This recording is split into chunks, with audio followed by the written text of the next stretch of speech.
Hello, everyone, and welcome back to Professional English Lab. I'm Myles. And I'm May. Thanks so much for joining us today. Yeah, this is your preferred podcast channel that teaches intermediate business English learners with simplicity and clarity through audio lessons. So, May, let me ask you something. Do you ever feel that moment of anxiety when the phone rings at work and you need to answer in English? Oh, absolutely. Even for confident English speakers, phone calls can be challenging. You don't have body language or facial expressions to help you understand. You need to rely completely on your ears and your voice. Exactly. And you can't take your time to think like you can with an email. You have to respond right away. That's why today's lesson is so important. We're going to give you the exact phrases and strategies you need to handle professional phone calls with confidence. And this is video number 5 in our series. We've already covered meetings, emails, job interviews, and presentations. Today, we're tackling something many of you have requested: professional telephone skills. We'll walk you through 5 key areas: starting calls professionally, taking and leaving messages, asking for clarification when you don't understand, handling holds and transfers, and ending calls smoothly. By the end of this lesson, you'll have about 20 practical phrases you can use immediately. So let's dive in. May, where should we start? Let's start with answering the phone. This is your first impression, so you want to sound professional and friendly. The most common way to answer in a business setting is, "Good morning, this is May speaking. How may I help you?" I like that. It's clear and polite. What if you're answering for your department or company? Great question.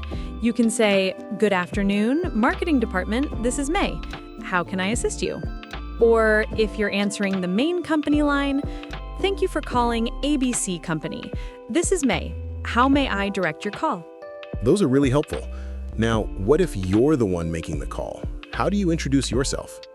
When you're calling someone, start with a greeting and identify yourself clearly.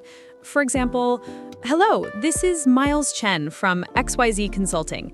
May I speak with Sarah Johnson, please?" That's perfect.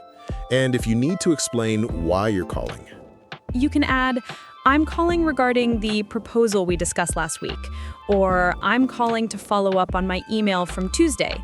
This gives the person context right away. that makes sense. It helps them prepare for the conversation. What about when someone asks, "Who's calling?" How do you respond? Simply state your name and company. "This is David Kim from Tech Solutions." And if you're the one answering and need to ask who's calling, you can say, "May I ask who's calling, please?" Or, "Could I have your name, please?" Okay, so we've covered the opening. Now let's talk about messages. May, what happens when the person someone's calling isn't available? This is very common. If you're answering and your colleague isn't available, you should offer to take a message. You can say, "I'm afraid she's in a meeting right now. Would you like to leave a message?" Or, "He's not at his desk at the moment. May I take a message?" And what information should you collect? Good question. You need the caller's name, their company, their phone number, and the reason for their call. You might say, "Could you spell your last name for me, please?" And, "What's the best number to reach you?" That's really practical. Now, what if you're the one calling and you need to leave a message? You want to be clear and concise. Try, "Yes, could you please ask her to call me back? My number is 555-0123. Or, "Please let him know that David Kim called about the quarterly report. He has my number."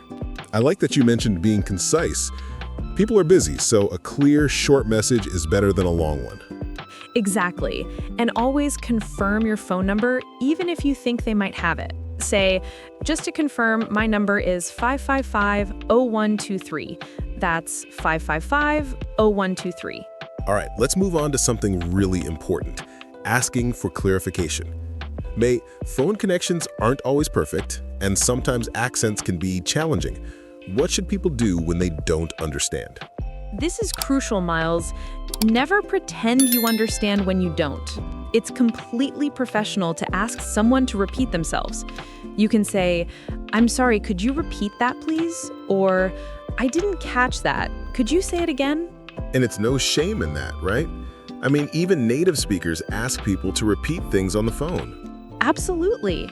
In fact, asking for clarification shows you're professional and want to get the information right. If the connection is bad, you can say, "I'm sorry, the line is a bit unclear. Could you speak up, please?" What about when someone is speaking too quickly? You can politely say, "I'm sorry, could you speak a bit more slowly? I want to be sure I get all the details." Most people will appreciate your honesty and slow down. And spelling. That's a big one. How do you ask someone to spell a name or company name? Just ask directly. "Could you spell that for me, please?" Or, "How do you spell your last name?"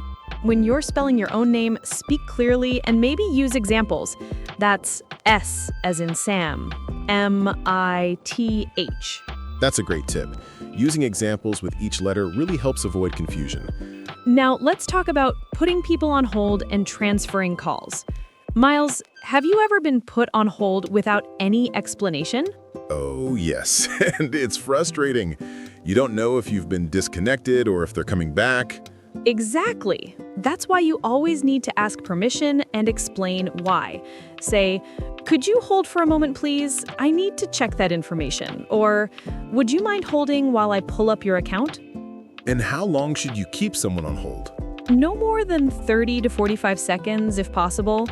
If it's taking longer, come back and update them. "Thank you for holding. I'm still checking on that. Are you able to hold for another minute?" This shows respect for their time. That makes sense. What about transferring calls? Always explain what you're doing. Say, "I'm going to transfer you to our billing department. They'll be able to help you with that." Or, "Let me connect you with Sarah. She handles these requests. Please hold while I transfer you." And what if you're not sure who to transfer them to? Be honest. Say, "Let me find the right person to help you. Could you hold for just a moment?" People appreciate honesty more than being transferred 3 or 4 times. Okay, May, we're coming to our final section, ending phone calls professionally. How do you wrap up a conversation smoothly? Great question. You want to summarize any action items and thank the person. For example, "Just to confirm, I'll send you that report by Friday. Is there anything else I can help you with?" I like that confirmation. It makes sure everyone is on the same page. Exactly. And that phrase, "Is there anything else I can help you with?" gives the other person a chance to bring up something they might have forgotten. What about the actual goodbye? How do you do that professionally? You can say, "Thank you for calling. Have a great day." Or, "It was good speaking with you. I'll talk to you soon." If you're promising to do something, restate it. "I'll follow up with you via email this afternoon. Thanks again." And if they called you, you might say, "Thanks for reaching out. Feel free to call again if you have any questions." Perfect. That leaves a positive final impression. The key is to sound warm but professional and to make sure all loose ends are tied up before you hang up. So, May, let's quickly recap the main strategies for our listeners. Sure.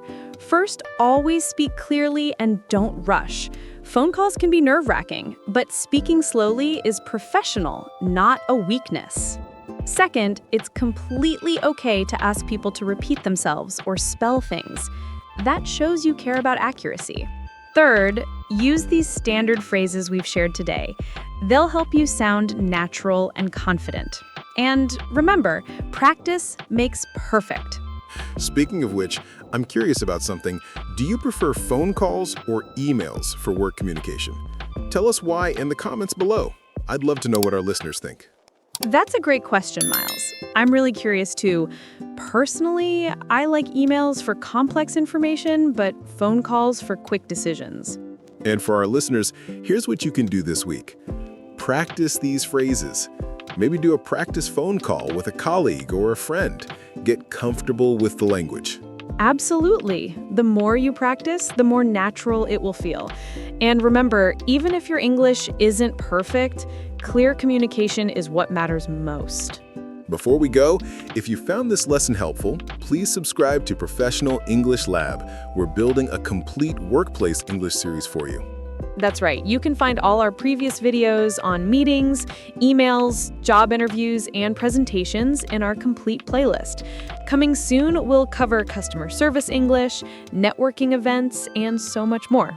And don't forget to hit that like button and share this video with colleagues who might find it useful. Thanks so much for learning with us today. Keep practicing, stay confident, and remember, every phone call is a chance to improve. We'll see you in the next lesson. Until then, happy calling. Goodbye, everyone. Bye.